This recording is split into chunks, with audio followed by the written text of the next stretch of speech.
Alam mo, minsan na dami ng struggling sa buhay mo. Stress, problema, sa pera, pressure, sa work, nakakalimutan natin may simple pero powerful na instruction. Sabi sa 1 Thessalonians chapter 5 and verse 16 to 18, rejoice always, pray continually, give thanks in all circumstances, for this is God's will for you in Christ Jesus.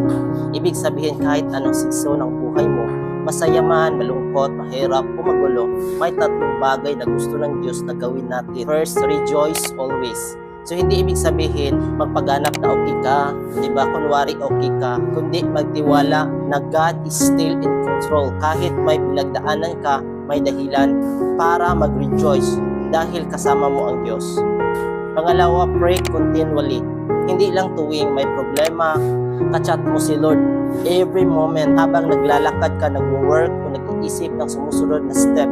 God wants to constant connection with you. Ito yung sabi ni Lord na dapat nating gawin. Pangatlo, give thanks in all circumstances. Hindi sa lahat ng situation thankful, pero sa gitna ng anong sitwasyon, marunong pa rin magpasalamat. Okay? Kasi may ginagawa ang Diyos na hindi pa natin nakita.